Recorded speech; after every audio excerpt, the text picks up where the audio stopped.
Alors, un jardin de givre, c'est quoi?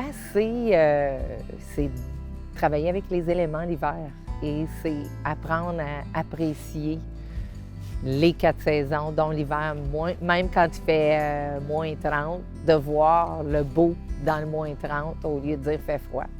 Alors, c'est que tu regardes ce qui se passe et quand il neige, bien là, c'est neige, puis il fait chaud. Alors, à ce moment-là, là, tu vas sculpter dans la neige. Mais quand il fait très froid, bien là, c'est le temps idéal pour faire des blocs de glace que je prépare avec de l'eau, de la gouache, et que je laisse geler ça.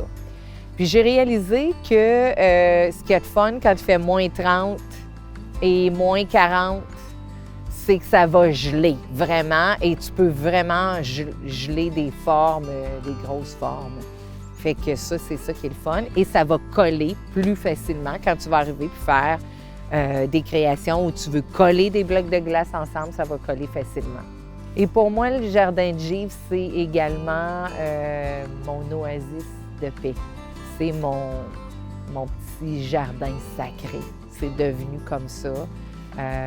J'avais commencé ça avec l'enseignement en ligne, enseignante de profession depuis 25 ans.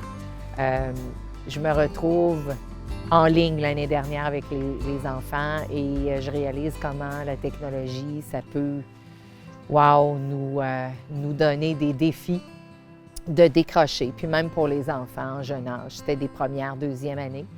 Et j'enseignais les 4 arts, alors je me disais, OK, l'art visuel avec les formes, les couleurs, on va faire quelque chose avec ça dehors.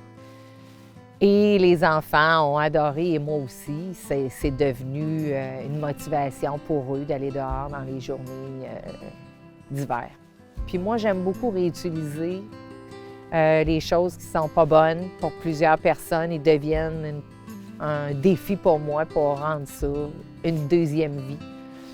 Alors, de la gouache sèche mélangée avec de l'eau chaude, et là, ça faisait des couleurs vibrantes. Et là, c'était merveilleux. Fait que l'année dernière, c'était en ligne. Et étant donné que les situations deviennent de plus en plus difficiles, j'ai pogné un mur psychologiquement au début de l'année. Cette année qui vient de commencer, j'ai pas pu aller plus loin qu'une semaine dans cette année scolaire-là. Alors, j'avais aucune idée que mon jardin de givre était pour devenir mon jardin de paix. Alors, c'est un peu ça. Et ça me surprend. Le résultat me surprend moi-même, me fait cheminer dans ce jardin-là où il y a le silence, où il y a la réflexion, où il y a la méditation pour moi. Bien, puis les couleurs, puis les formes. Et j'ai toujours apprécié beaucoup les cœurs. Puis même les enfants, je leur disais tout le temps, il y a toujours moyen de faire un cœur. L'important, d'aimer ce qu'on fait, d'aimer... Alors cet amour-là qui est important, qu'on donne à tout le monde, j'ai réalisé que j'avais tellement aimé, mais il manquait quelque chose. Il manquait cet amour-là, cet amour de soi. Alors, cet amour de soi, c'est pour ça que vous allez voir beaucoup de cœurs. C'est comme un temps d'arrêt pour la première fois de ma vie où je prends le temps de m'arrêter. Et étant donné que les arts ont toujours été pour moi une façon de me retrouver, une façon de vivre mes émotions, l'intensité de mes émotions qui se transforme en quelque chose de positif au lieu d'être destructif. C'est comme ça que mon jardin de givre a pris tant d'ampleur. Souvent, je disais aux enfants, on est tous des artistes parce qu'on crée notre vie. Alors, à travers la création d'une œuvre, d'une pièce de musique, d'un personnage, d'une danse, bien, on apporte un peu de nos couleurs, de nos passions Et même les morceaux cassés ont une signification. Les enfants, quand j'enseignais, je disais toujours, ils voulaient toujours avoir plus qu'une feuille, puis je leur disais non, utilise ta créativité pour transformer ton erreur en quelque chose que tu vas aimer. Est-ce qu'on peut revenir au monde une deuxième fois? Non. Est-ce qu'on peut améliorer? Est-ce qu'on peut travailler à partir de quelque chose qui est difficile, qu'on a brisé? Oui. Alors, c'est un peu cet enseignement-là que je faisais aux enfants. Et là, je me suis retrouvée à me dire, Guylaine, maintenant, il faut que tu l'incarnes. Il faut que tu vives ton enseignement. C'est facile de le dire, de le savoir, de le vivre, c'est une autre chose.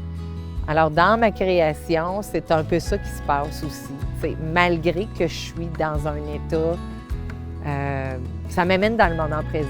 Alors, quand je me sens stressée ou quand je vis mes émotions ou des choses auxquelles je dois faire face, bien, j'y fais face, puis après ça, je m'en viens dans mon jardin de givre. Alors, ça rééquilibre.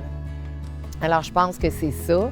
On doit trouver ce qui nous fait du bien et se permettre de le faire, au lieu de le mettre toujours, non, en second plan.